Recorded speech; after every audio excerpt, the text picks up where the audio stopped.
안녕하세요. 신경진입니다. 오늘 마해산 다 읽도록 하겠습니다. 7권 올렸는데 오늘 연속해서 상중하인데 중하 두 권을 소개해 드리도록 하겠습니다. 우선 2장의 두 권의 두 번째 권의 1장입니다. 고문관 베렌스와 한스의 대화가 이어집니다. 고문관은 이 요양원의 원장이죠.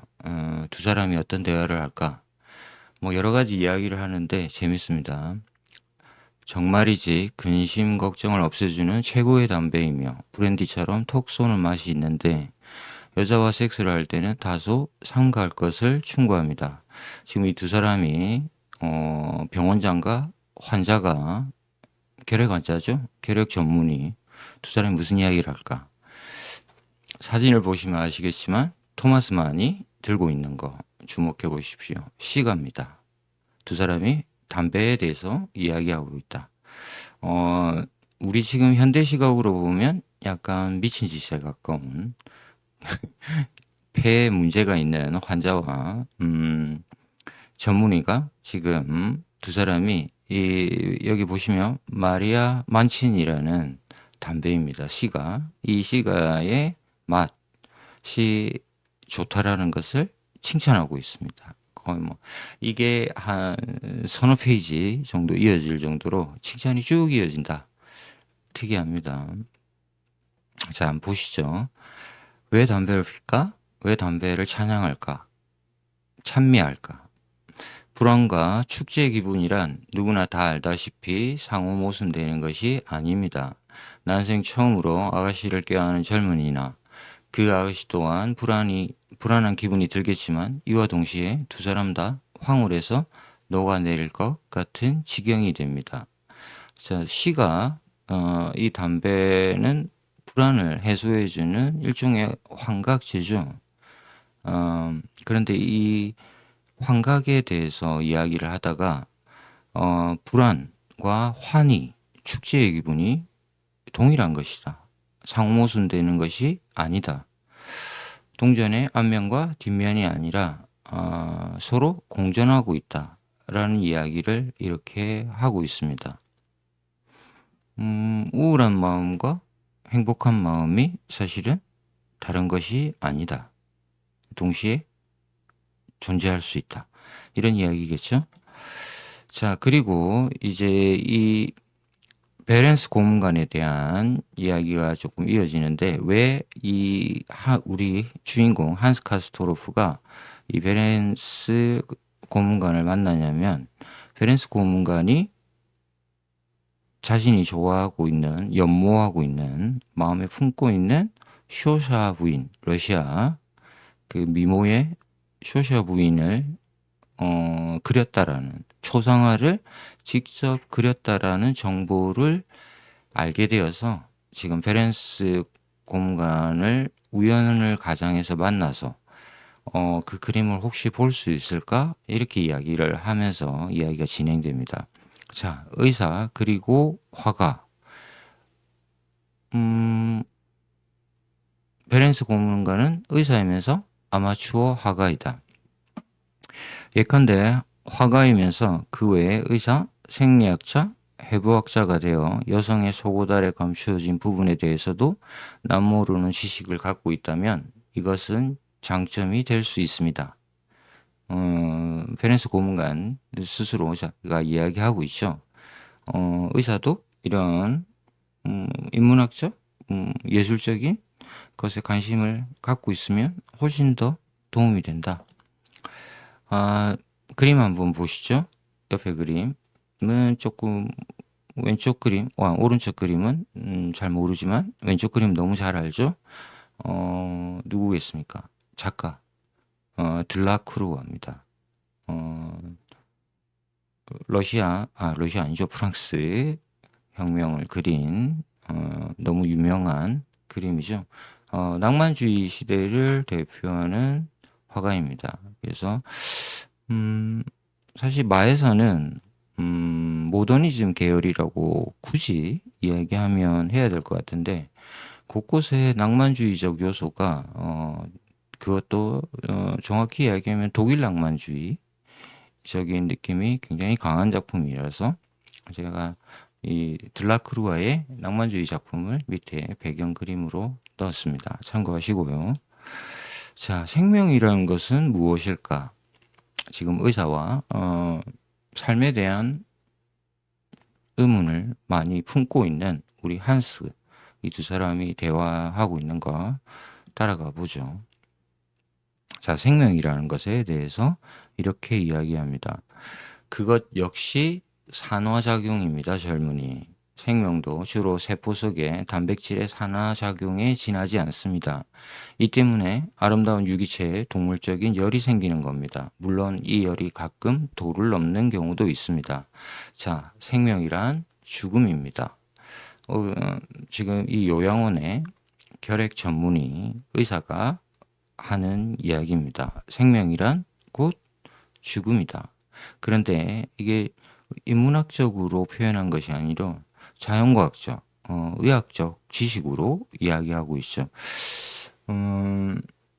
토마스 만이 이 시기에 20세기 초에 일어났던 유럽에서의 지식의 그 흐름을 잘 보여주는 작품이 바로 이 마해산인데, 여기 보면 자연과학적 지식을 굉장히 많이 넣고 있습니다. 그래서 이 세계를 이해하는 방식에서 이전에 해왔던 인문학적인 역사, 철학, 문학을 통해서 고민했던 문제를 이제는 모더니즘에 들어와서는 자연과학적으로 해석하기 시작했다. 이런 것도 볼 수 있죠. 뭐 요즘은 자연과학에 대해서 이야기를 하지 않고 소설을 쓰는 것은 거의 불가능한 시대가 되어버렸습니다. 특히나 AI 시대라는 거 생각해 보면 그렇죠. 자, 한스 카스토로프 우리 주인공은 이런 이야기를 끝내놓고 뭔가 새로운 일을 하게 벌립니다.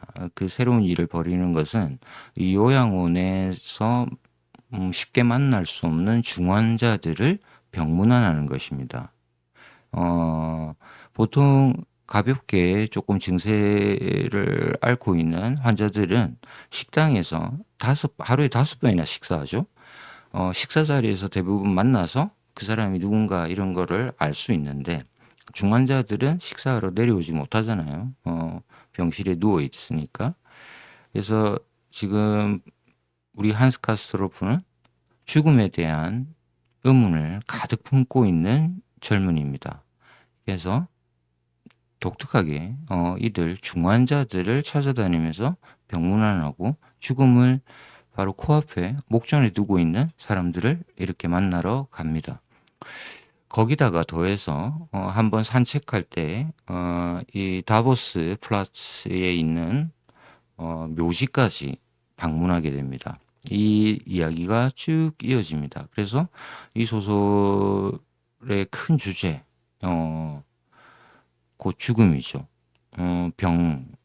질병과 죽음, 에서 나는 어떻게 살아갈 수 있을까? 이런 고민들을 지속해서 해 나가고 있습니다. 자, 그러다가 이제 가장, 이, 어쩌면 이 마이산 통틀어서 가장, 자극적인, 일이 벌어집니다. 액티브한 활동. 대부분 뭐 활동이라는 게 없는 소설인데, 산책하고 뭐 토론하고 이 정도인데, 여기서는 아주 큰 일이 일어납니다. 자, 이 장의 이름은 발프르기스의 밤, 발프르기스의 밤. 이 장은 괴테의 파우스트의 1장에 나오는 이야기라고 합니다. 중세 시대에 마녀라고 이렇게 교회에서 했던 이들이 모여서 뭐 이렇게 축제처럼 벌이는, 이걸 발프루기스의 밤이라고 합니다. 제가 파우스트를 안 읽어서 어떻게 설명은 잘 못하겠지만, 그래서 지금 사육제의 축제 날에 이 요양원에 있는 환자들 모두가 가장 무도회를 벌입니다. 가면을 쓰고 이렇게 이제 약간 문란하다 그럴까요? 서로 남녀들이 섞여서 이렇게 놀고 있는 거를 지금 토마스 만은 발프루기스의 밤이라고 이름 지으면서 이 축제, 사육제의 밤을 이야기해주고 있습니다. 뭔가 꽤 화끈한 일이 벌어질 것 같죠? 파우스트에서 나왔고요. 자, 여성이란 처참한 정열에 사로잡힌 남자를 보고서도 결코 연민을 보이거나 걱정을 하지 않는 법이다. 자, 이때 여성은 바로 쇼사 부인이겠죠. 정열에 사로잡힌 남자가 바로 한스 가스토르프죠. 우리 주인공. 한스 가스토르프는 지금 러시아에서 쇼샤 부인에 대한 염정을 품고 있는데 지금 이 시기가 한 7개월이 지났습니다. 어, 소설을 읽다 보면 이 친구는 왜 빨리 가서 자신의 마음을 쇼샤 부인한테 이야기하지 않지? 뭐 고백은 꼭 아니더라도 약간 뭐 가벼운 스몰 토크라도 할 것 같은데 굉장히 머뭇거리고 있습니다. 그러다가 갑자기 오늘 밤 발프루기스의 밤에 아주 큰 일을 벌립니다. 그래서 이게 이 장이 상당히 충격적이다. 자, 낭만주의를 대표하는 그림 보이시죠? 들라크루아의 하렘의 모습입니다. 이국적인. 이건 아주 잘 알고 있는 꿈, 줄곧 보아온 꿈, 오랫동안 꾸어온 영원한 꿈이죠. 그래요. 지금처럼 대개 곁에 앉아 있는 것. 이것이 바로 영혼입니다. 한스 카스트로프가 이렇게 갑자기 쇼샤 부인에게 고백을 해버립니다. 그러자 쇼샤 부인이 이렇게 대답합니다. 어머, 당신은 시인이시네요? 약간 이 젊은 지금 24살? 한 해가 지났으니까 이 요양원에 와서 24살 됐겠네요. 이 젊은 이 엔지니어, 선박 엔지니어 출신의 이 젊은 애송이 같이 보이겠죠? 부인은 결혼을 했으니까 쇼샤 부인은 한테 지금 칭찬과 약간의 조롱을 담은 이야기를 하고 있습니다. 자, 우리 한스는 포기하지 않습니다. 그래요, 사랑. 내가 이 눈으로 덱을 본 순간 마음을 사로잡아 버린 사랑 때문입니다. 그리고 나를 이리로 이끌어온 것도 바로 그 사랑입니다. 이건 아주 직접적인 고백이죠. 그랬더니 쇼쇼 부인이 이렇게 대답합니다. 터무니없는 망상이에요. 갑자기 물론 쇼쇼 부인도 그동안 한스 카스트로프가 자신에게 관심이 있다라는 걸 알고 있습니다. 여성의 직감으로. 저 사람이 나를 유심히 쳐다보고 있구나. 왜 나한테 말을 안 걸지? 이렇게 사실은 궁금해하고 있었던 차이입니다. 근데 갑자기 오늘 지금 발프르기스의 밤에 이렇게 직접적인 아주 큰 고백을 해버리고 있습니다. 자, 사랑이란 육체, 사랑, 죽음, 이 세 가지는 원래 하나입니다. 자, 이 소설의 가장 중요한 모티프, 토마스 만이 하고 싶었던 이야기가 딱 모여 있습니다. 육체, 이게 육체가 질병을 앓잖아요. 그리고 이 육체를 가진 인간이 사랑을 느끼고, 그렇지만 죽음을 피할 수 없다. 그런데 이 세 가지가 원래 하나다. 자, 더 들어보시죠. 왜냐하면 병과 쾌락이며 육체야말로 죽음을 초래하기 때문입니다. 그래요. 사랑과 죽음. 이 둘은 모두 육체적인 것으로 거기에 이 둘의 무서움과 위대한 마술이 있는 것이지요. 자, 마술이 나왔습니다. 이 소설의 제목이 마해산, 매직 마운틴. 결국 이 높은 고산지대 요양원에서 한스 카스트로프가 머물면서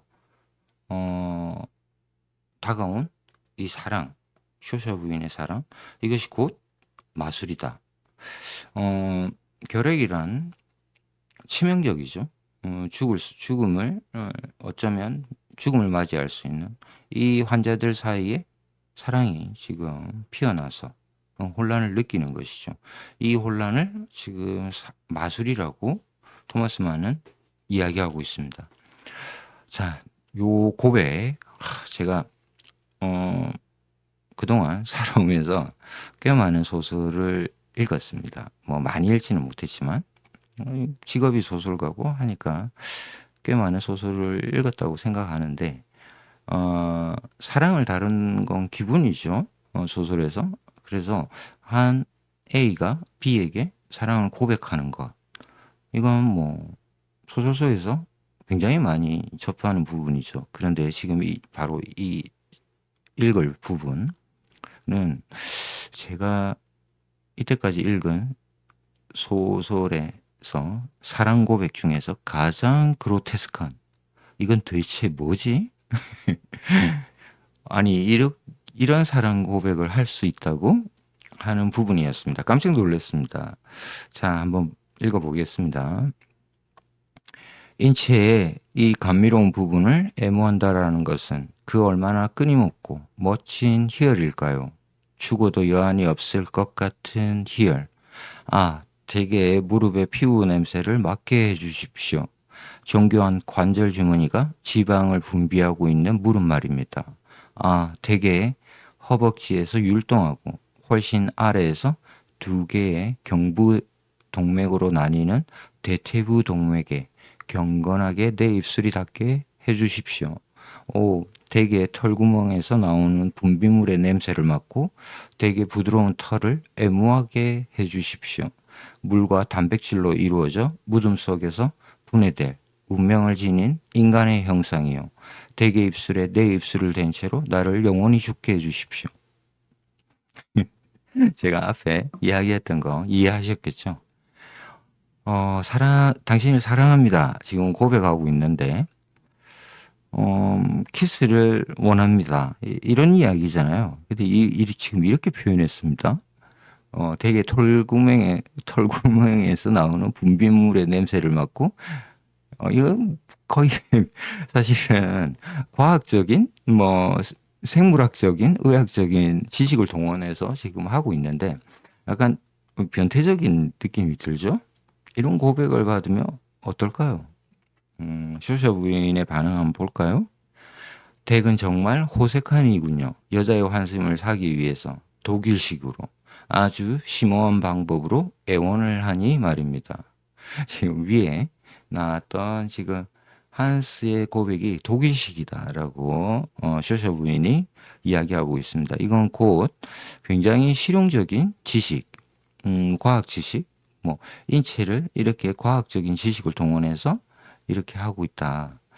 그렇지만 결국 이건 호색한 에 가까운 고백처럼 들린다. 어, 약간 이 밤은 지금 쾌락이 넘쳐 흐르는 발프루기스의 밤입니다. 가면 무도회가 이루어지고 있고 그런 거를 생각하면 뭐 또 가능할 것 같기도 하고요. 자, 그러면서 한스가 자신이 13살 때 히페라는 남성 14살짜리 같은 학교 친구에게 굉장히 첫사랑을 느낍니다. 그때 이루 모티프가 연필이었습니다. 히페한테 연필을 빌리고 뭐 이런 과정 속에서 히페와의 사랑이 싹 트는데 이 히페 눈동자를 그대로 닮은 히페를 떠올리게 하는 이 쇼서 부인한테도 지금 한스가 내게 당신의 연필을 빌려줄 수 있나요? 이렇게 이야기하니 나에게 연필이 있다. 이러면서 빌려줍니다. 그리고 나서는 깜짝 놀랄게 아까 지금 사랑 고백을 받았잖아요. 그리고 나서 쇼샤 부인이 이렇게 답합니다. 내 연필 잊지 말고 돌려주러 오세요. 그런 다음 그녀는 나가버렸다. 그리고 이 장이 끝나버립니다. 그래서 저도 사실 좀 둔감한 편이라서 소설을 쓰고 있지만 이거 어떻게 된 거야? 이 두 사람의 관계가 어떻게 되어버렸지? 왜냐하면 한스가 쇼샤 부인의 방으로 찾아갔다라는 서술이 안 나옵니다. 그냥 끝나버리고 다른 이야기가 이어집니다. 그래서 어리둥절해버린다라는 거죠. 그래서 이걸 보면 확실히 요즘 소설과는 좀 다르다. 독자가 이걸 짐작해야 되는 거죠. 한스가 찾아가서 뭔가 그날 밤에 역사가 이루어졌나? 지금 그림 한번 보시죠. 약간 지금 이 모습과 잘 어울리죠. 낭만주의적인 쾌락과 관능이 넘치는 밤. 저는 처음에는 한스가 안 갔을 것 같은데 라는 생각을 했다가 나중에 뒷부분에 읽고 나의 순진함에 예, 조금 놀랐는데 찾아갔습니다. 그죠? 자, 뒷부분 한번 보시죠. 며칠이 지나고 나서 하루인가? 그날 밤 발프루기스의 밤이 끝나고 셰텐브룬이 이탈리아 인문주의자 작가죠.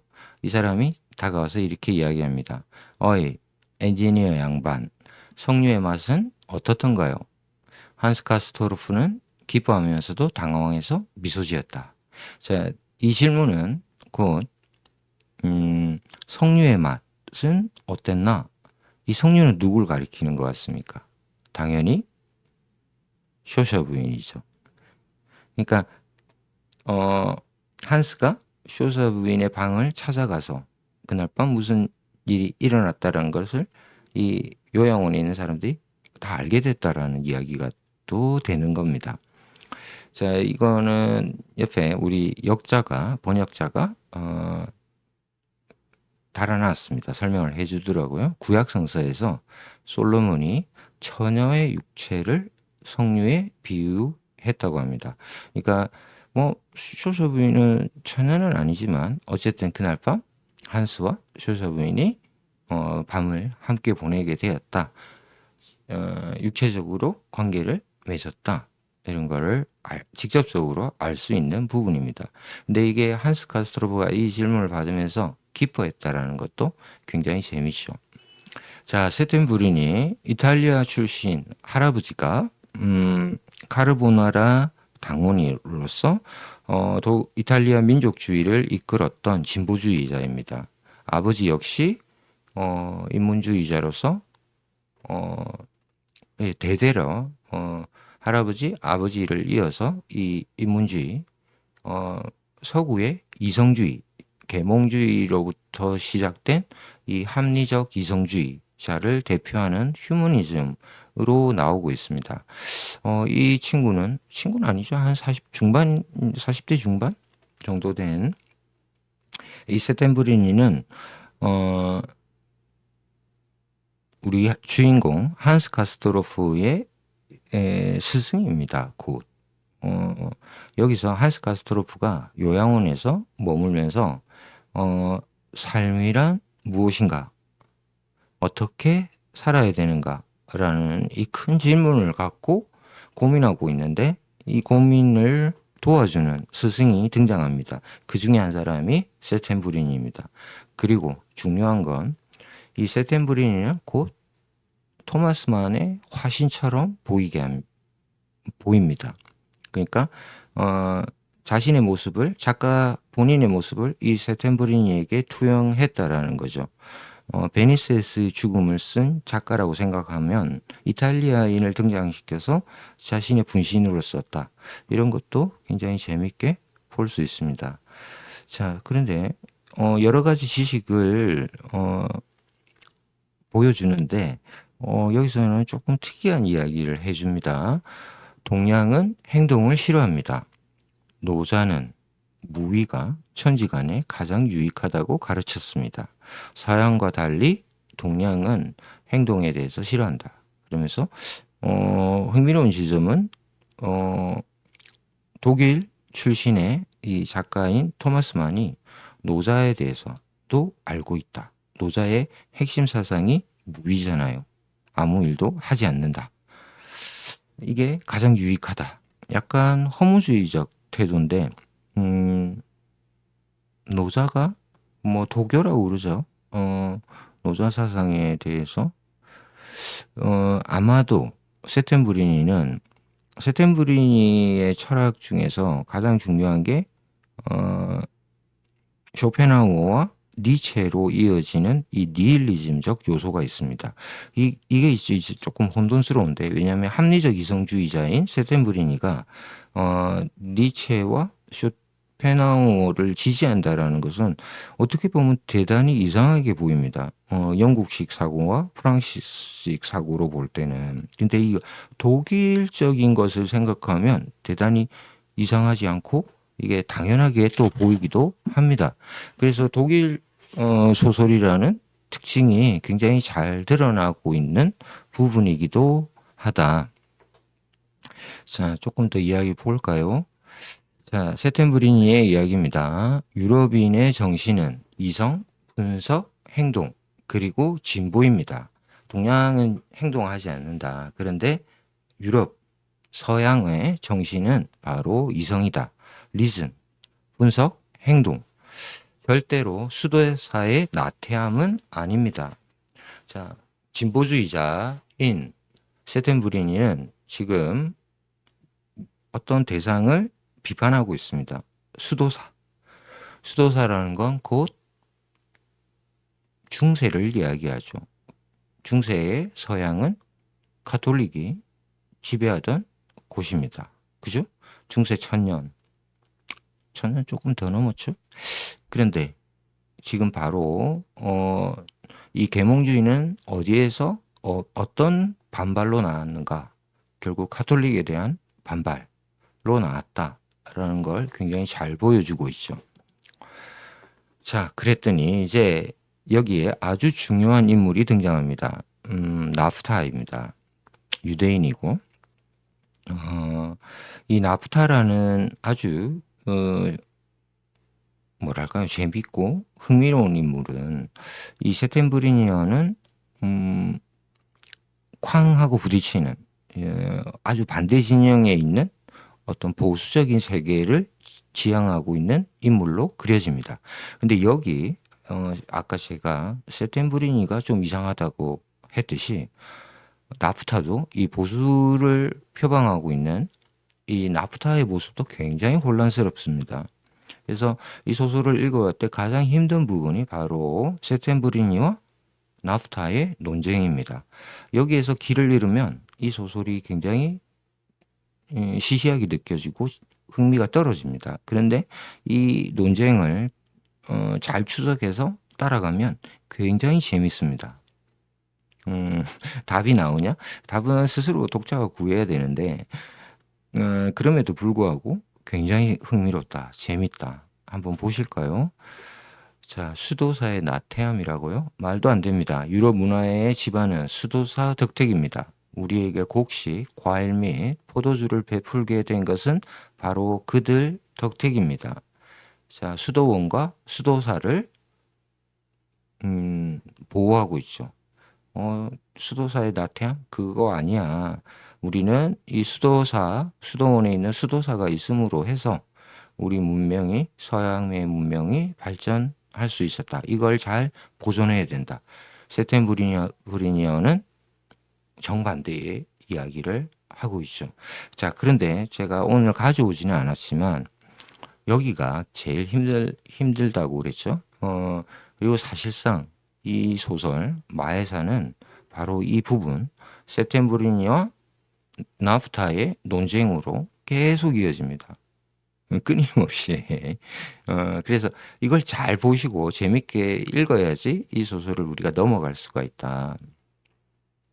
그런데 왜 힘드냐면 나프타라는 이 인간 가톨릭 중세를 지금 이렇게 지금 보호하고 지키려고 하고 있잖아요. 찬미하고 있습니다. 그런데 이 사람이 놀랍게도 마르크스주의자입니다. 이게 무슨 말인지 잘 이해가 안 되시죠? 마르크스주의자, 공산주의자 더하기 플러스 테러리스트입니다. 지금 따라오시겠습니까? 거꾸로 가는 시대를 되돌리는 이 가톨릭주의자, 사실은 예수회에 속해 있는 인물입니다. 이 예수회 소속의 이 신부가 되고자 했던 이 나프타가 공산주의 사상에 물들어 있고, 또 행동을 해야 될 때 테러를 통해서 해야 된다, 이런 주장을 합니다. 제가 앞에 지금 이야기가 길어지고 있는데 이게 핵심이라서, 세템브리니가 계몽주의자, 이성주의자인데, 이상하게도 쇼펜하우어의 염세주의, 니체의 허무주의, 니힐리즘, 여기에 경도되어 있다. 그리고 세템브리니가 또 괴테의 보수주의를 막 지키려고 하고 있습니다. 그래서 이건 대체 뭐지?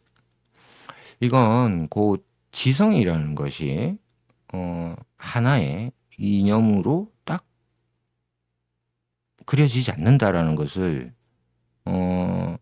우리가 선을 긋듯이, 이 사람은 공산주의자, 이 사람은 진보주의자야, 이 사람은 기독교 주의자야, 이렇게 할 수 없다라는 거죠. 한 사람이 여러 가지 모습을 다 가지고 있다. 그래서 이 두 사람이 대표적으로는, 세템브리니는 당연히 진보를 표방하고 있고, 나프타는 보수를 표방하고 있습니다. 그런데 이 두 사람이 만나서 논쟁을 하는 걸 보면 도대체 무슨 소리를 하는 건지 따라갈 수가 없다. 그런데 그것 때문에 이 소설이 굉장히 뛰어나다라는 겁니다. 전형적인 인물로 그려버리면 굉장히 시시합니다. 세템브리는 이런 사람이야, 나프타는 이렇지, 이렇게 되면 쉽고 심플해서 이해는 쉽지만 인간의 모습을 제대로 그려내지 못한다라는 한계가 있습니다. 우리 현실도 마찬가지입니다. 어떤 한 인물, 이재명을 예를 들어볼까요? 이재명을 요즘은 어떤 식으로 이야기합니까? 이재명 대통령을 뭐 진보주의자, 뭐 실용주의자, 여러 가지 모습이 있겠지만, 자, 대표적인 거 역시 진보를 표방하는 인물로 보이죠. 그런데 아마도 이 한 사람에게는 뭔가 우리 속에서 뿌리 깊게 갖고 있는 보수적인 열망도 그 내부에는 있을 것이다 라는 것을 우리는 조금 이 소설에서 발견할 수 있다라는 겁니다. 사람은 여러 가지 스펙트럼의 생각들을 갖고 있고 상호 모순적인 생각들을 마구마구 이야기하고 있다라는 겁니다. 이게 인간이다. 이런 것들을 잘 볼 수 있는, 제가 굉장히 오래 이야기하고 있죠. 왜냐하면 지금 한 5분, 10분 떠들었나요? 책을 읽을 때는 이거 한 1년대 10시간 넘게 걸립니다. 그래서 제가 지금 이렇게 짧게 설명하고 있는 겁니다. 굉장히 중요한 부분이고, 이 두 사람의 논쟁을 따라가는 것. 왜냐하면 이 세템브리니와 나프타를 통해서 우리 주인공 한스 카스트로프가 이 논쟁을 지켜보면서 많은 것을 배웁니다. 교육입니다. 한스 카스트로프의 교육. 그래서 이 소설은 굳이 이야기하면 성장 소설입니다. 뭐 제가 볼 때는 뭐 성장 소설로 분류한다고 해서 이상하진 않지만, 우리가 일반적으로 알고 있는 성장 소설과는 약간 결이 다르죠. 논쟁도 너무너무 깊고, 유럽 문화에 대한 사전 지식이 좀 필요한 텍스트입니다. 여기에 관심이 없고 이러면 이 소설을 읽어가는데 아마 실패할 것입니다. 그리고 다 읽고 나서 뭐 시시한데? 이렇게 이야기할 수 있는, 이게 대체 뭐야 이 결론, 이렇게 볼 수 있습니다. 이거 좀 지루한데? 뭐 이렇게 두 사람은 계속 쓸데없는 논쟁을 하지? 100년 넘게 살아남은 소설입니다. 그리고 최고의 뭐 이렇게 이야기하죠. 고급 문화, 교양을 보여주는. 그래서 그 지점에서 굉장히 잘 볼 수 있는 특징을 드러내는 부분이 바로 이 두 사람의 논쟁이다. 제가 10시간 넘게 걸리는 지금 텍스트를 설명하기 위해서 이렇게 좀 길게 이야기하고 있다는 걸 양해해 주시고요. 오늘은 요 정도만 소개하고 뒤쪽에 또 이야기가 나오니까 자, 분류를 이 소설 속에서 토마스 만이 해놨습니다. 이탈리아인 세템브리니는 어떤 사람이냐? 시민적 세계공화국을 주장하는 사람입니다. 그리고 유대인인 이 나프타는 교회적 사회동포주의를 주장하고 있다. 교회를 통해서 우리 이 세계가 모두 다 동포다. 그런데 여기에는 굉장히 위험성이 있다 그랬죠. 원시 공산주의적인 모습을 선호하는 사람입니다.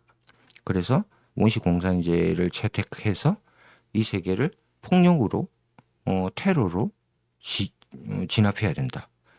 굉장히 무서운 주장을 하는 사람입니다. 자, 이제 넘어갔습니다. 그런데 이 나프타의 이야기를 한번 보겠습니다. 굉장히 흥미로운 부분이라서 제가 따로 가져왔습니다. 지극히 인간적인 장로들은 금전의 자동적 정가를 역겨운 혐의 대상으로 삼았고 모든 이자 거래와 투기적인 거래를 고리대금이라는 개념하에 한데 묶었으며 부자는 모두 도둑 아니면 도둑의 상속인이라고 선언했습니다. 나프타의 이야기입니다. 자, 교회의 장로들은 이자놀이를 하는 사람들에 대해서 이들이 다 도둑이다. 이런 일은 해서는 안 된다. 그래서 나프타는 이자놀이, 이 사람 유대인이라고 그랬습니다. 사실 고리대금을 한 유럽에서 한 민족으로 유대인이 많이 이렇게 비난받잖아요. 그런 것에 보면 또 이제 이 나프타는 유대인에도 불구하고 이런 모습을 취하고 있다. 그래서 굉장히 과격한 주장을 합니다. 이렇게 이자놀이를 하는 거. 결국은 우리 현대사회 은행이 이자놀이 하고 있잖아요. 이런 거 다 쓸어버려야 된다. 이런 주장을 지금 하고 있습니다. 어떻게 보면 훨씬 더 세템브리니보다도 과격한 주장을 하고 있다는 거죠. 이 사람은 바로 예수회 소속이다. 제가 앞서 말씀드렸죠. 예수회라는 건 1540년에 로열라 승인에 의해서 창설된 가톨릭 수도회입니다. 약간 비밀 결사 같은 느낌도 있어서 나프타는 이 예수회의 도움에 의해서 살아갑니다. 그런데 여기에 금전적 지원이 풍부해서 원시 공산제라는 과격한 주장을 하면서도 굉장히 호화로운 생활을 하고 있습니다. 이게 또 굉장히 이상합니다. 반면에 세템브리니는 굉장히 소박한 삶을 살고 있고요. 두 사람이 같은 집에 살고 있는데 한스가 방문합니다.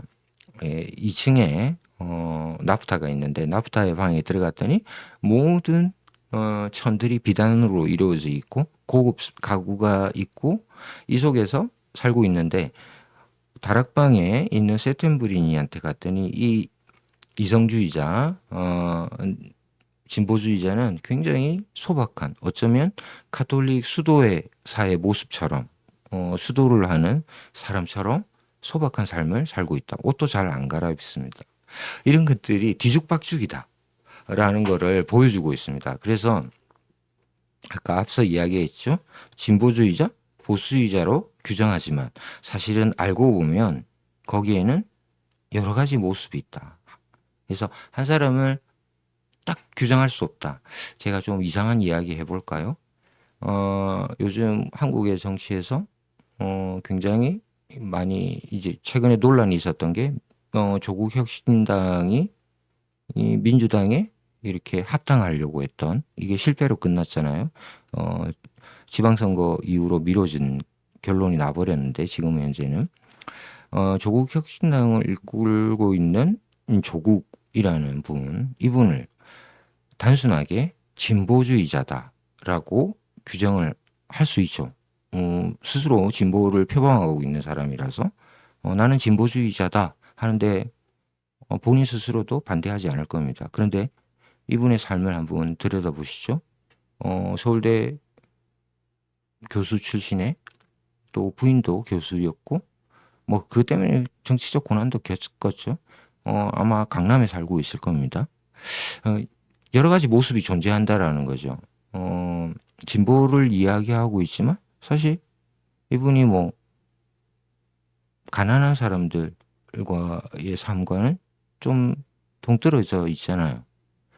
그래서 뭐 그런 이야기 많이 하잖아요. 진보는 꼭 가난해야 되냐? 그렇지 않습니다. 그죠? 우리 3만불 시대를 살고 있는데 제가 현실 정치를 이야기하려고 했던 게 아니고 한 사람에게는 여러 가지 모순된 양상들이 드러난다라는 것. 이걸 지금 토마스만이 우리에게 독자들에게 보여주고 있다. 이 이야기를 지금 하고 있습니다. 오늘 이야기 점점 길어지고 있네요. 넘어가겠습니다. 자, 발프루기스의 밤 기억나시죠? 아주 그로테스크한 이상한 사랑 고백을 했던 한스 쇼서 부인에게 자, 그러면서 이런 이야기를 들려줍니다. 작가가. 고백은 일종의 폭력을 의미하여 상대방이 여기에 혐오감을 품고 저항하면 할수록 쾌감은 더욱 커진다. 아, 굉장히 인간의 욕망, 감정을 잘 표현하고 있습니다. 토마스 만이. 고백이란 일종의 폭력이라고 합니다. 와, 이거 멋있지 않습니까? 요즘 스토커 잘못하면 이렇게 철컹하고 잡혀가잖아요. 내가 나는 당신에게 사랑에 빠졌습니다. 그렇다고 무턱대고 계속 찾아가는 거. 이게 폭력이잖아요. 이걸 아주 잘 설명해 주고 있습니다. 근데 이 상대방이 여기에 혐오감을 품고, 고백을 받아들이지 않고 혐오감을 품고 저항하면 할수록 고백을 했던 사람의 쾌감은 점점 커진답니다.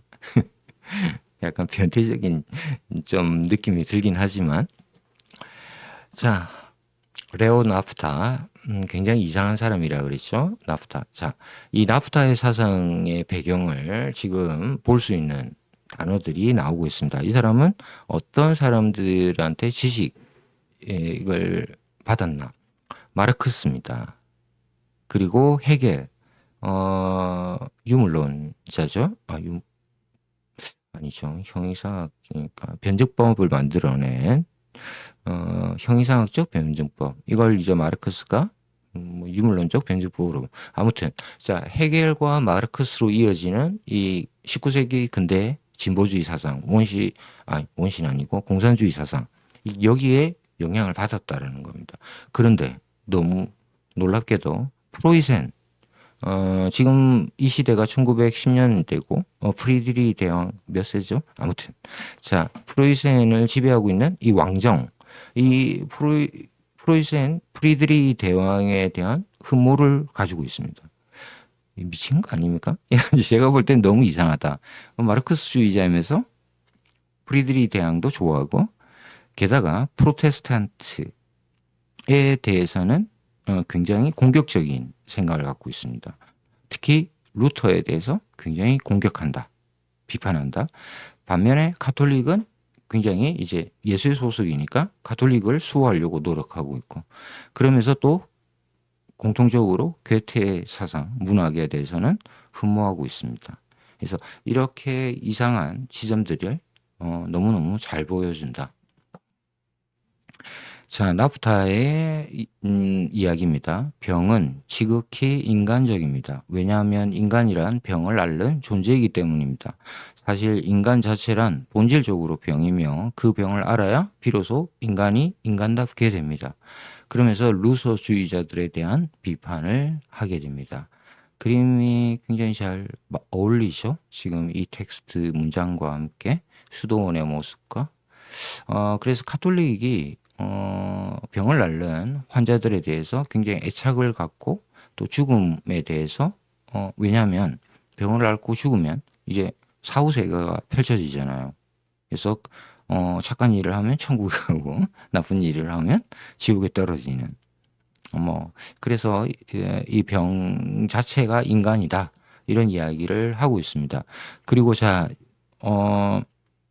이 마해산의 두 번째 권 의 마지막 장입니다. 눈이라는 따로 떼어진 장인데 이 장이 굉장히 멋있습니다.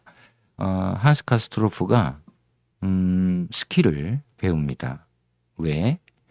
겨울에 스키를 타고 이 겨울산을 돌아다니기 위해서. 그러다가 어느 날 눈이 굉장히 많이 내렸는데 스키를 타고 막 이 겨울산을 이제 산책하는 게 아니라 스키를 타고 막 돌아다닙니다. 그러다가 눈폭풍이 왔고 고립되고 그러면서 이 산속에서 길을 잃게 되는 장면입니다. 여기에 대한 묘사가 너무너무 아름답습니다. 토마스 만이 얼마나 글을 잘 쓰는가, 아름다운 문체를 구사하는 작가인가라는 것을 잘 볼 수 있는 장입니다. 한번 보시죠. 겨울산 눈은 아름다웠다. 온화하고 친근한 아름다움이 아니라 서쪽 바람이 휘몰아치는 광활한 북해의 아름다움이었다. 눈과 겨울산에 대한 이야기를 하고 있습니다. 그러다가 이제 고립된다 그랬죠. 그 속에서 고립되었다가 헛간을 발견하고 잠깐 피하게 됩니다. 그러다가 깜빡 잠이 들고 꿈을 꾸게 됩니다. 이 꿈이 굉장히 이제 또 20세기 초답게 무의식, 정신분석, 각적인 이런 이야기들이 좀 나오게 됩니다. 지독하게 아름답고 지독하게 무서운 꿈이었어. 나는 그것을 처음부터 알고 있었어. 그리고 이 모든 건 내가 지어낸 거야. 이 마지막 문장이 중요합니다. 지독하게 이 아름다운 꿈은 모두 내가 지어낸 것이다. 내가 허구의 바탕으로 만들어낸 것이다. 꿈이라는 것도 결국은 내 경험과 나의 상상력에 의해서 만들어진다라는 거죠. 좋습니다. 자, 확실히 기억해 두자. 이 헛간 속에, 눈 속에, 눈이 폭설이 내리는 이 어딘지도 모르는 이 겨울산에 고립되어서 한스가 하나의 사유, 명상을 통해서 그동안 명상의 술래잡기를 통해서 얻어낸 결론이 나옵니다. 이 결론은 이 소설의 가장 큰 주제 의식이기도 합니다. 가장 중요한 문장. 그래서 이제 하이라이트를 쳐서 두껍게 보여줍니다. 보시죠. 인간은 선과 사랑을 위해 결코 죽음에다 자기 사고의 지배권을 내어주어서는 안 된다. 선과 사랑을 위해서 죽음에다가 지배권을 내어줘서는 안 된다. 이 이야기는 조금 어렵게 들리는데 번역 자체가 결국은 죽음을 우리는 생각하지 않고 살아있는 동안에는 선한 마음을 통해서 사랑을 하자라는 이야기입니다. 요양원, 죽음, 중환자들 이런 환경 속에서 지금 몇 년간에 지금은 한 2, 3년 됐나? 총 한스가 이 요양원에 머무르는 시간이 7년입니다. 무려 7년. 3주를 예정하고 왔다가 이 요양원에 갇히는 게 7년인데 여기서 얻어낸 뭐 끝은 아니지만 결론을 잘 보십시오. 사실 이 결론은 좀 시시하기도 합니다. 왜냐하면 이 소설이 죽음에 대해서 계속 이야기하다가 작가가 어떠한 교훈이라고 그럴까요? 결론을 내릴까 굉장히 궁금했는데 그 결론이 결국 우리는 선한 마음을 가지고 사랑을 하자. 그것밖에 할 수 없는 거 아니야? 뭐 죽음을 속에 지배를 당하는 것은 안 된다. 자유롭게 선한 마음을 갖고 사랑하자. 좀 유치하지 않나요? 어떻게 보면 저는 유치하다고 생각하지 않습니다. 왜냐하면 이 소설을 다 읽고 나면 이건 2권의 마지막 장이고 한 권이 남아 있습니다. 이걸 다 읽고 이 부분을 생각해 보면 지금 토마스 만이 어떤 이야기를 독자한테 하고 싶었던가. 왜냐하면 이 소설을 쓰는데 무려 12년이 걸렸습니다. 1912년에 첫 장을 쓰기 시작해서 중간에 섰겠죠. 멈춰 섰겠죠. 좀 시간을 보내다가 1차 세계대전이 끝나고 그것도 한참 뒤에 1924년에 이 소설을 발표하게 됩니다. 그래서 총 걸린 시간은 12년이다. 그 12년의 사유, 결과가 지금 이겁니다. 그리고 그 혼란, 1차 세계대전이라는 중요한 역사적 사건 속에 빠져버린 이 젊은이들의 모습들 혼란으로 그려내고 있습니다. 거기에 대한 애정 뭐 이런 것들도 엿보이기는 합니다. 이 이야기에. 자, 그래서 2권이 끝났습니다. 마침내. 자, 빠르게 3권 마지막 책으로 들어가겠습니다. 두 사람 자, 또 토론이 이어집니다. 신이 악이란 말입니까?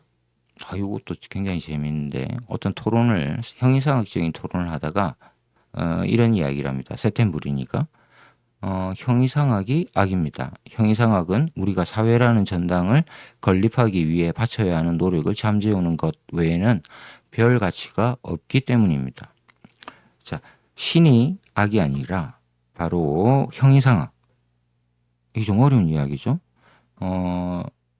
우리의 관념, 정신, 영혼 이런 것들이 악이라고 이야기합니다. 과연 진보주의자인 세템브린이 다운 답이긴 합니다. 왜 이렇게 길게 하고 있을까요?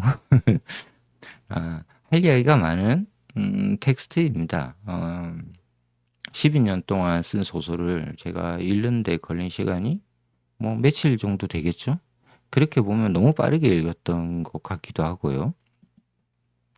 자, 예수의 요거는 어떤 이게 뭐죠? 프리메이슨입니다.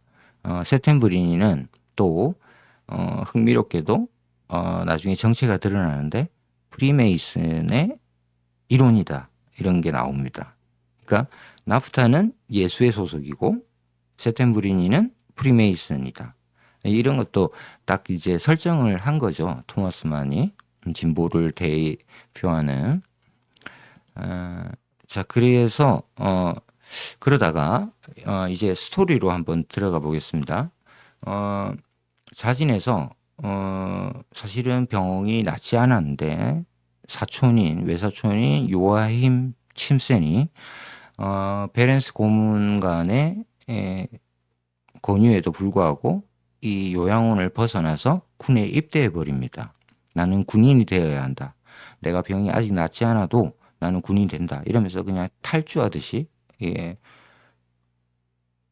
요양원을 떠나버립니다. 그런데 몇 개월 지나서 이 병이 결국은 악화가 되어서 다시 귀양 요양원으로 돌아오게 됩니다. 약간 처참하죠. 지금 보는 건 피에타의 모습 같죠? 자, 요아힘 그의 눈에서 혼란과 슬픔, 불안한 기색은 완전히 사라졌고 앞서 말한 광채만이 조용하고 어둡고 깊은 곳에서 빛나고 있었다. 어떤 실망감을 넘어서서 이제는 뭐랄까요? 무감각한 상태? 조용하고 어두운 깊은 어쩌면 삶에 대해서 어떤 욕망을 다 떨쳐버린 모습의 요야힘을 작가가 묘사하고 있습니다.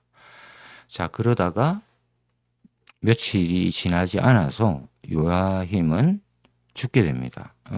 병인세가 굉장히 악화되었다라는 거죠. 여기에 대해서 이 베렌스 고문관이 의사가 마지막 말을 합니다. 조용하고도 아름다운 심장의 정지 현상입니다. 부인. 이 부인은 요하임 침센의 어머니입니다. 아들이 아파서 따라왔죠. 불렀습니다. 마지막 병간호를 하다가 이 아들의 죽음을 보게 됩니다. 그러면서 의사가 이렇게 이야기하는데 이 대목도 굉장히 특이하죠. 조용하고도 아름다운 심장의 정지. 죽음을 비참하게 받아들이지 않도록 이야기하고 있습니다. 환자가 고인이 큰 고통 없이 돌아가셨다. 자, 그러다가 이제 토마스만이 한 아주 긴 이야기를 풀어놓는데 여기에 테마는 음악입니다. 그래서 이 이야기 흥미롭습니다. 시간은 음악의 기본 요소이다. 그런 점에서 음악은 이야기가 흡사하다. 어, 저는 사실은 동감할 수 있는 부분이긴 합니다. 그런데 제가 최근에 들어와서는 음악을 좀 멀리한다? 멀리하는 건 아닌데 잘 듣지 않아서 오히려 그림 쪽, 미술 쪽에 더 이렇게 관심을 갖고 있는데 이 책을 읽으면서 느낀 게, 아, 음악을 꾸준히 좀 들어야겠구나, 이런 생각을 많이 했습니다. 자, 사진에 등장한 음악가 누군 것 같습니까? 독이라면 이 시대의 음악가는 바그너죠. 니체에게 굉장히 큰 영향을 줬고 또한 동시에 아돌프 히틀러에게도 굉장히 큰 영향을 끼친 바로 그 위대한 천재 작곡가 바그너입니다. 그래서 토마스 만도 이 바그너에 대한 이야기를 아주 길게 이어갑니다. 오케스트라를 통한 교향곡, 그리고 오페라, 가곡, 특히 가곡 중에서 슈베르트의 겨울 나그네, 그 중에서도 제 다섯 번째 노래인 보리수에 대한 이야기도 굉장히 길게 이어집니다. 특히나 이 보리수는 한스 카스토로프의 마지막 장면에 한스가 1차 세계대전에 참가하게 됩니다. 요하임이 군인이 돼서 하려고 했던 걸 이 엔지니어가 이 1차 세계대전에 휘말리게 돼서 병사가 되어서 나가게 되고 마지막 순간 죽었는지 살았는지는 아마 죽었을 것 같습니다. 작가가 애매하게 처리해 놓았는데 마지막 순간에 이 보리수의 가사를 읊습니다. 그래서 굉장히 중요한 모티프다. 그래서 보리수를 한번 들어보시면 굉장히 좋습니다. 자, 그러다가 요하임이 외사촌이 죽고 나서 러시아로 떠났던 쇼샤 부인이 돌아옵니다. 그런데 혼자가 아니라 미네어 페퍼코룬이라는 네덜란드인과 함께 옵니다. 60대의 노년의 인물인데 이 인물이 굉장히 중요합니다. 지금 세텐브리니와 나프타라는 인물을 통해서 우리 한스 카스토로프가 교육을 받는다 그랬죠. 그리고 쇼사 부인, 자기가 사랑했던 이 여성도 사실은 스승의 한 사람입니다. 사랑을 가르쳐주는.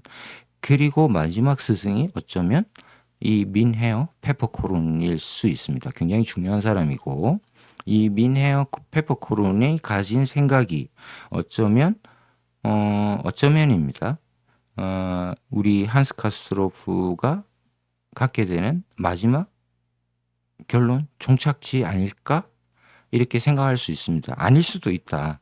왜냐하면 혼란스럽게 묘사해 나와서 한번 들어보시죠. 페퍼코론의 이야기입니다. 이 제왕적인 모습, 등치가 굉장히 큽니다. 금발이고 금발이 씌어서 지금 백발이죠. 백발의 이 덩치 큰 네덜란드인 커피 상인입니다. 말레이 인도 저쪽 인도네시아 쪽에서 커피 상인을 해서 부를 모으고 있고 지금 소샤부인과 연인 관계입니다. 말레이 하인도 두고 있고 요양원에 들어와서 마치 제왕처럼 굴고 있습니다. 제왕이라는 단어가 나오고 자, 이런 이야기를 하고 있습니다. 나는 온갖 종류의 남녀들을 보아왔습니다. 코카인 복용자, 하시시 흡연자, 모르핀 중독자 등 좋습니다. 완벽합니다. 저들이 원하고 좋아하는 대로 놔두면 됩니다. 우리가 그들을 가르치고 심판할 필요는 없습니다. 무엇을 지금 지향하고 있다? 환각제, 마약, 이런 거 괜찮다. 뭐가 나쁘냐? 이런 이야기를 지금 하고 있습니다. 그래서 자, 여기 마약을 지지하는 게 아니라 여기에는 아주 중요한 철학적인 배경이 숨어 있습니다. 바로 니체의 사상입니다. 특히나 니체의 첫 번째 작품이죠. 비극의 탄생, 철학 에세이, 여기에서 나오는 이야기가 숨어 있다. 니체가 이 책에서 인간은 두 종류의 삶이 있다고 그럽니다. 아주 현명한 삶, 천재적인 삶, 아폴론적인 삶이 있고 바로 디오니소스적 삶이다라는 겁니다. 아폴로는 바로 이성을 의미하는 것이고 디오니소스는 반대로 술의 신이잖아요. 쾌락, 환희, 행복을 추구하는 이 쾌락주의자입니다. 그래서 페퍼코로는 바로 이 쾌락주의자이고 그래서 이 디오니소스적인 인물로 이 소설에서 그려지고 있다. 자, 또 하나의 가르침입니다. 젊은이, 삶은 여성입니다. 그것은 부풀어 오른 탐스러운 유방, 툭 튀어나온 엉덩이 사이로 펑퍼짐하고 부드러운 배, 가느다란 팔, 탄력 있는 허벅지, 반쯤 눈을 감고 살며시 누워있는 여성인 것입니다. 삶은 우리에게 이런 관능적인 쾌락, 행복을 던져준다. 그러니 이 삶을 즐겨라. 이렇게 이야기하고 있습니다. 비유가 지금 여성으로 나와 있죠. 그래서 낭만주의적인 모습도 굉장히 잘 보이죠. 자, 한스 새 스승 직접적으로는 어떻게 보면 가르침을 준 사람이죠. 세템브린이라는 진보주의자, 나프타라는 보수주의자, 그리고 갑자기 등장한 이 페퍼코룬이라는 어떻게 정의할 수 없는 인물. 이 인물, 이 세 사람, 그리고 쇼사 부인, 이런 사람들을 통해서 이 요양원에서 얻어낸 결론을 지금 이야기하고 있습니다. 바로 페퍼코룬한테 하는 이야기입니다. 삶에 이르는 길은 두 가지가 있는데 그 하나는 평범하고 직선적인 반듯한 길이고 다른 하나는 사악한 길이자 죽음을 뚫고 나가는 길입니다. 이 두 가지 길 중 후자가 바로 천재적인 길입니다. 느낌이 오시죠? 직선적이고 평범하고 반듯한 길을 나는 걷지 않을 것이다. 내가 천재는 아니지만 이런 천재적인 삶을, 그런데 이거 보십시오. 위험합니다. 사악한 길. 그래서 이거 보면 19세기에 그 바로 나왔던 낭만주의 시인들, 보들레르나 뭐죠? 아무튼 이런 모습들을 잘 볼 수 있습니다. 지옥에서의 한철, 뭐 악의 꽃, 사악하다. 이런 길을 뚫고 나가는 길. 그런데 이게 바로 천재적인 길이다. 페퍼콜은 이야기 조금 더 들어보시죠. 남자는 욕망에 도취되고 여자는 남자의 욕망에 도취되기를 갈망하고 기대하는 것입니다. 이런 거 보면 약간 이 사람은 남성과 여성에 대해서 조금, 특히 여성 독자들은 약간 기분이 나쁠 수 있습니다. 적극적이지 않다. 여자는 남자의 욕망에 도취되기를 기다린다. 적극적으로 나서지 않고 남자의 선택을 기다린다. 요즘 여성들은 아니죠. 자, 감정은 젊은이, 신성하기 때문입니다. 인간은 감정을 느끼는 한 신성한 존재입니다. 인간은 신의 감정기관이지요. 그래서 왜 이렇게 페퍼코룬의 철학이 이렇게 쾌락주의적인 방식으로 흘렀는가 하는 단서가 여기 나오고 있는데, 이 사람은 감정을 중요시한다. 이 감정을 외면하지 말라. 인간적인 특성은 곧 감정에서 나온다. 이렇게 보면 우리 AI 시대에 지금 AI가 인간의 감정을 배울 수 있을까? 이게 하나의 굉장히 큰 우리 사회적 질문이잖아요. 저는 개인적으로 AI가 감정을 배우는데 조금 시간은 걸리겠지만 완벽하게 인간의 감정을 이해할 것이라고 생각합니다. 왜냐하면 인간만이 저는 감정을 갖고 있다고 생각하지 않는다라는 거죠. 감정이란 곧 패턴이다. 저는 이쪽에 좀 동의하고 있습니다. 뭐 이건 너무너무 큰 논쟁이라서 좀 더 지켜봐야죠. 어쩌면 살아있는 과정 속에서 감정을 가진 AI 로봇을 만날 수 있지도 않을까요? 이런 생각도 해보게 됩니다. 자, 그리고 이 쾌락주의자는 스스로 목숨을 끊는 것으로 말라리아 열병 때문에 굉장히 힘들어하고 있습니다. 그러던 어느 날 술과 뭐 담배, 뭐 마약, 뭐 여러 가지 쾌락들이 있습니다. 특히 뭐 단 것, 어, 디저트, 어, 포도주 막 이런 거를 취하면서 한바탕 축제를 벌이다가 말라리아 열병에서 고통받던 이 페퍼코론이 결국은 아주 기묘한 방식으로 자살을 택해버립니다. 죽음의 모습이 나왔죠. 어, 어쩌면 이 페퍼코론은 니체의 디오니소스적 삶을 추구하다가 어쩌면 초인처럼 보이기도 합니다. 니체의 초인 사상을 구현한 것 아닐까? 라고 우리가 한번 추론해 볼 수 있는 지점입니다. 꼭 그렇다는 건 아니고요. 자, 그러자 이제 스승인 한 사람이 죽어버렸죠.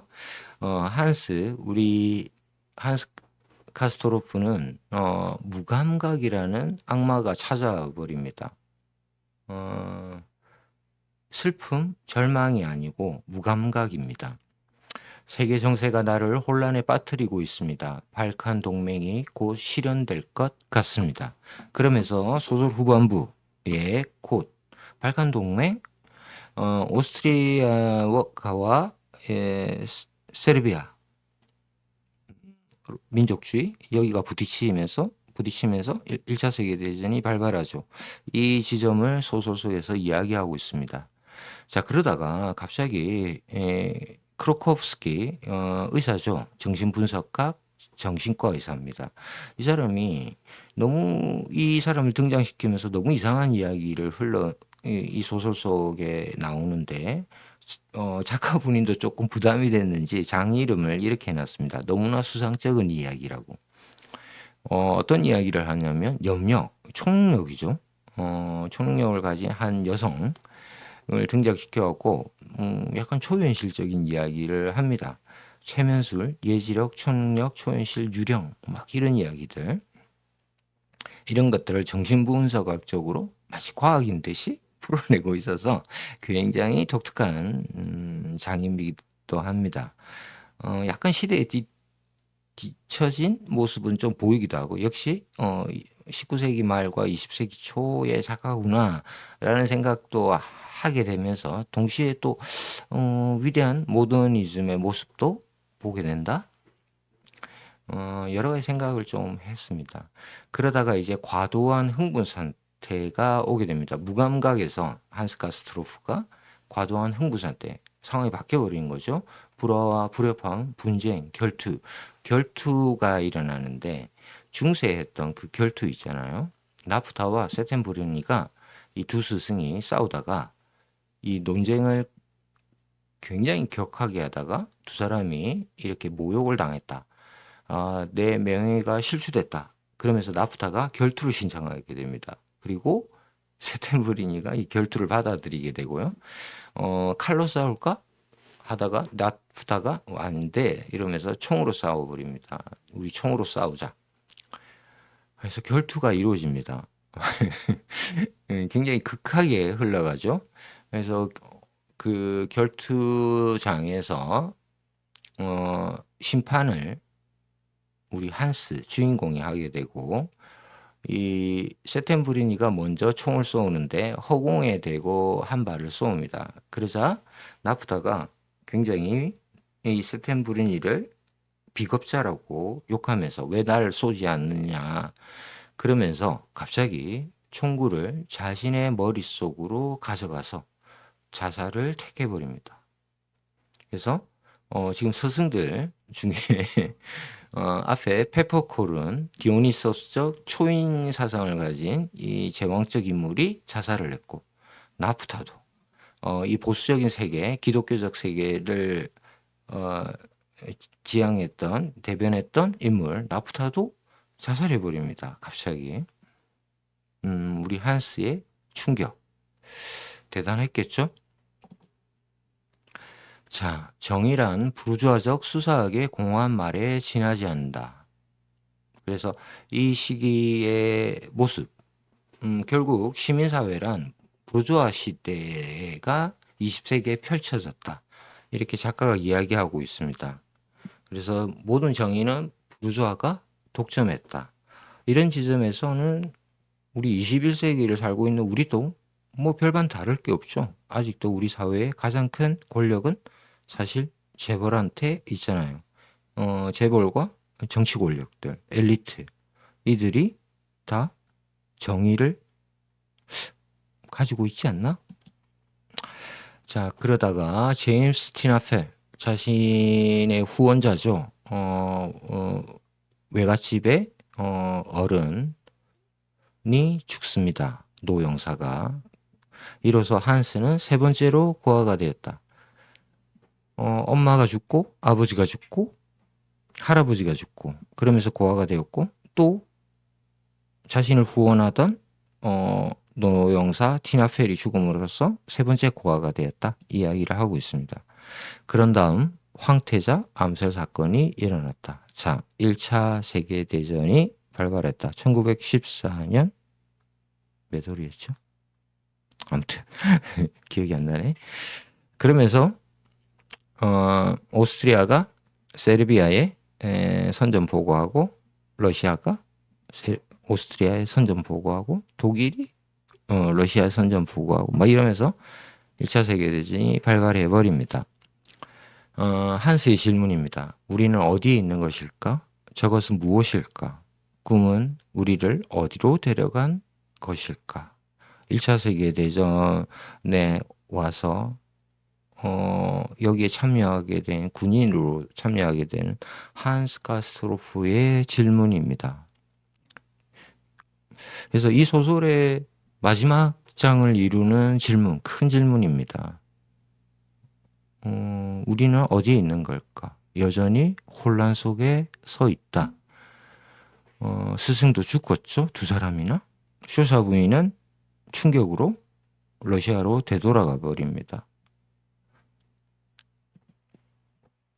자, 마지막 문장을 읽고 이 길었던 영상을 끝내도록 하겠습니다. 세계는 예감으로 자네는 예감으로 충만해 술래잡기 방법으로 죽음과 육체의 방정에서 사랑의 꿈이 생겨나는 순간들을 체험했네. 자네입니다. 이거 잘못 썼네요. 이 세계를 뒤덮은 죽음의 축제에서도 사방에서 비 내리는 저녁 하늘을 불태우고 있는 저 끔찍한 열병과도 같은 불길 속에서도 언젠가는 사랑이 솟아오르겠지. 이 이야기는 토마스만 3인칭 지금 소설을 쓰고 있는 토마스만의 이야기입니다.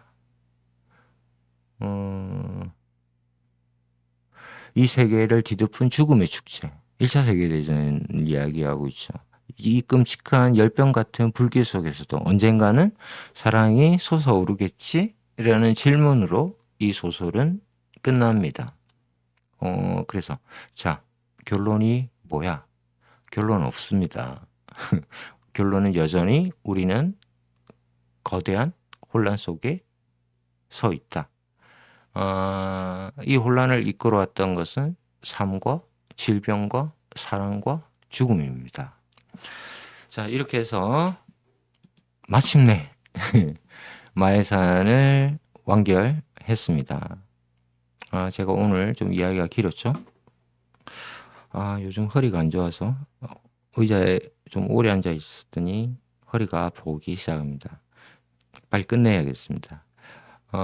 너무너무 좋은 소설이고 모더니즘, 20세기라는 이 세계, 그리고 1차 세계대전, 이런 역사적 배경 하에서 쓰여진 위대한 소설 마해산을 읽었습니다. 강추입니다. 너무너무 재밌는 소설. 자, 마치도록 하겠습니다. 긴 시간 시청해 주셔서 대단히 감사합니다. 책 읽는 토끼 신경진이었습니다. 감사합니다.